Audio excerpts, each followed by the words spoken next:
What is a closing disclosure? Well, a closing disclosure is a standard settlement form that you receive prior to closing on a property when you are financing, especially. If you are purchasing all cash, your settlement agent or your closing attorney will not necessarily give you this exact form, but they will typically give you a HUD statement. So it's perhaps a shorter version of this with the key sort of credits and debits and such for both the buyer and the seller.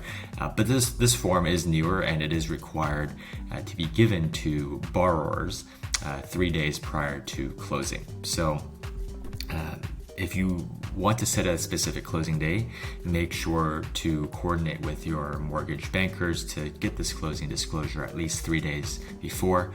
Otherwise, it can hold up the closing. So let's go over a sample closing disclosure. We've edited some information here, made it up, and removed any sort of names. But let's assume you're getting a 2.5% 10-year ARM mortgage, which is hopefully you can still get rates like that these days, but that was the market rate at least recently. So basically, this tells you the sort of the terms of the mortgage. And then here you have, the loan amount, interest rate, gives you the monthly principal and interest payments as well.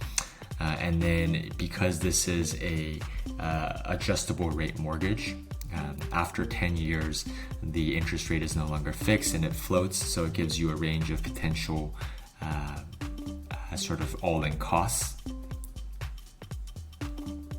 And then it gives you an estimate as well of your escrow, and then it tells you, well, this escrow is going to include property taxes, HOA, and then perhaps common charges, but in this case it says no. So, and that's typical as well. So your bank's escrow account for you is not going to include your monthly common charges that you have to set up with the building and pay directly. And then keep in mind for property taxes. So for example, in Miami-Dade, which this is a sample closing disclosure for, in Miami-Dade, the property taxes are actually paid in November. They're released on November 1st of every year and paid in arrears. So, you can try to ask the bank if you can not escrow for this, because it helps if you can, pay it as a lump sum all at once in November every year. But otherwise, if this is checked as it, is by default, you'll be, as part of your monthly payment, contributing to your annual property taxes. These are closing costs and such. So this is an interesting example.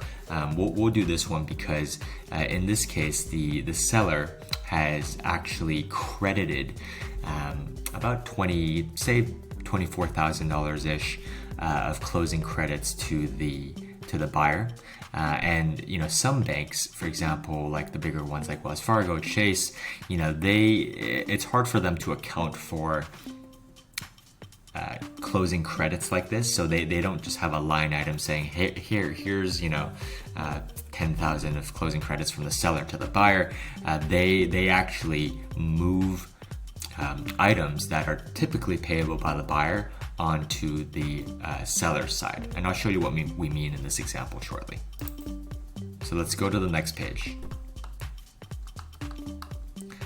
So you'll see here, this is what we mean. So in a situation like this where the seller is giving a monetary credit, perhaps because the closing has been delayed and they have to agree to a credit, or what's more typical is during the inspection period, the buyer gets a home inspection, and with the home inspector would typically come back with a bunch of things that should be fixed, and then they'll typically give a aggregate amount of what it costs to fix these things, and then the buyer is always free to ask the seller for a credit or to fix those things, or else they'll pull out during the inspection period. Of course, it's negotiable, because if the market is hot, the seller can always say, no, feel free to pull out and I'm going to find another buyer.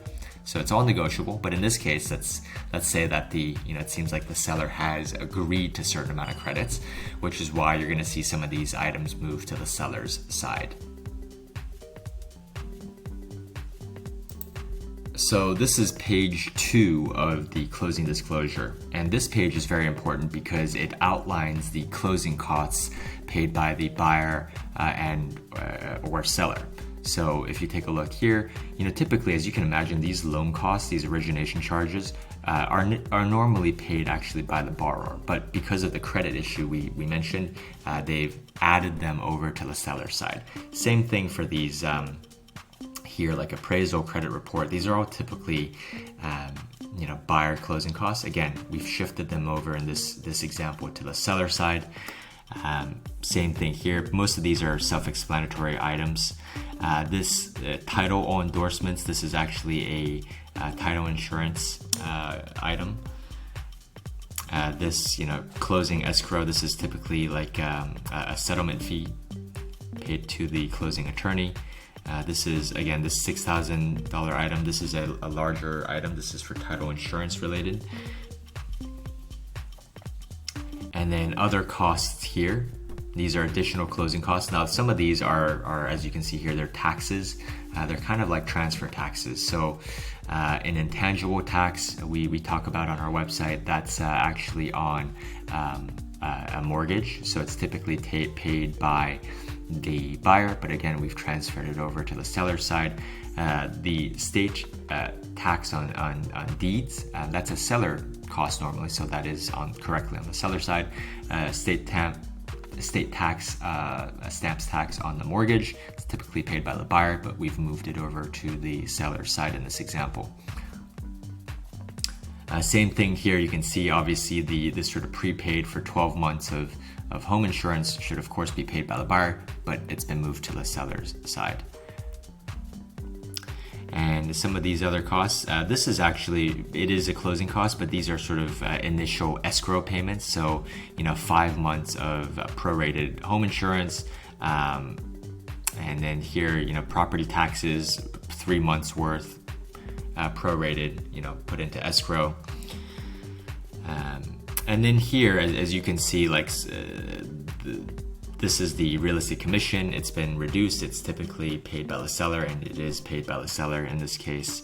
And then these other 2 items here are title insurance related, which is typically paid by the buyer. So the credits have run out at this point, which is why you're seeing stuff no longer being moved over to the seller side when it's the buyer who is responsible.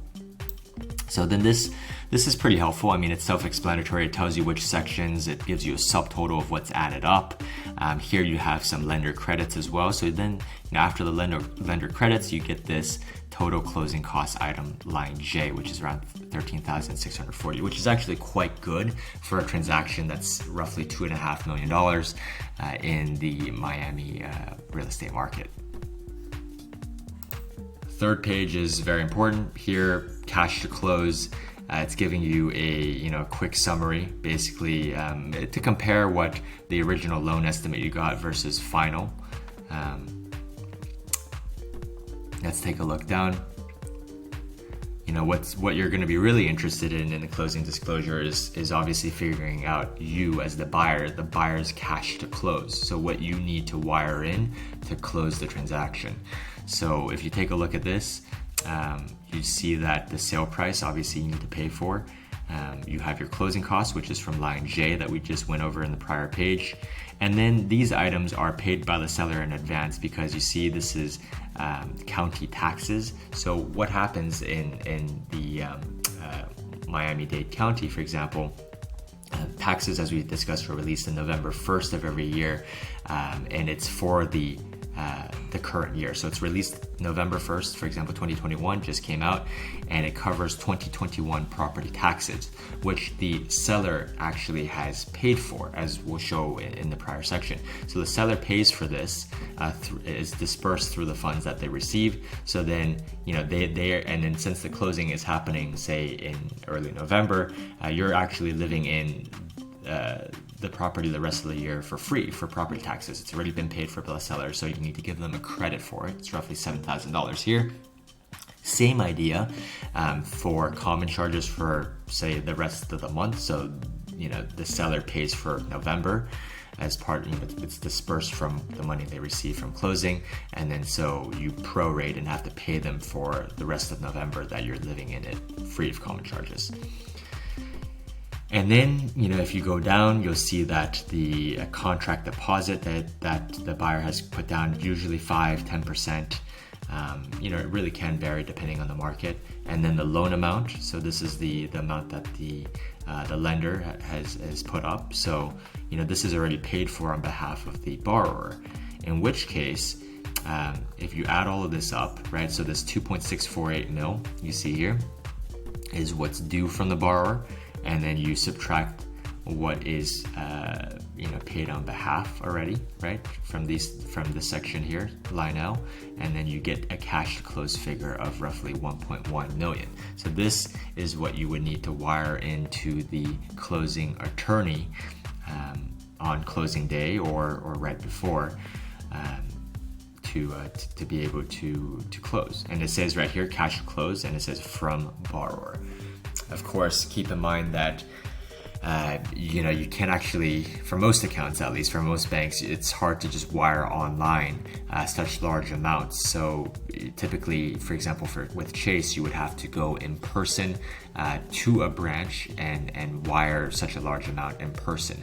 And if you do wire it in person, it actually can come through pretty quickly, maybe in as fast as a couple hours or less.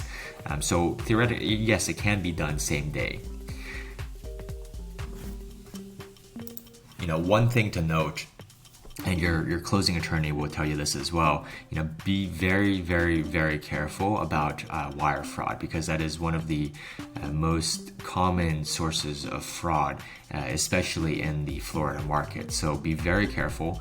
Sometimes email accounts can be hacked and you can be sent fraudulent wire instructions. So make sure to double, triple check the wire information, the sender, if maybe even call the attorney to verify by phone that, hey, I got this, can you confirm that these are the correct account numbers and such. So super important.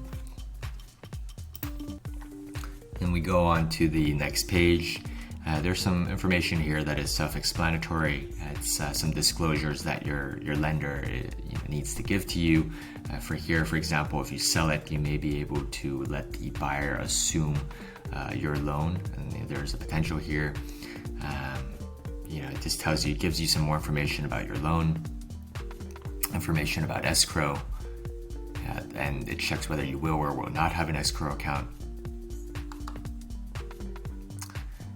Gives you sort of information about your, if you have an ARM, if your interest rate can adjust, what's the minimum, maximum, when it changes. And then the last page just gives you some additional, disclosures. For example, what happens in terms of foreclosure, the amount financed and such, total payments you'll make over the life of the loan, assuming you keep it. So just more boilerplate information like this. But the key information really is in two of these pages, the second and third pages, basically, again, as a recap, going over your closing costs as a borrower and buyer, and then your cash to close and how it adds up. So we hope you found this video helpful. If you did, please hit like or subscribe. Leave us a comment below if you have any questions. We'd be happy to get back to you. We do come out with content on a regular basis. So hope to hear from you. And of course, if you're buying or selling property in New York or Florida, we're now recently opened in Florida, we'd be happy to help you save up to 2% or more on the buy side through a buyer agent commission rebate. And you can save up to 6% with a agent assisted FSBO through Hauseit. Thank you so much, and we'll see you on the next one.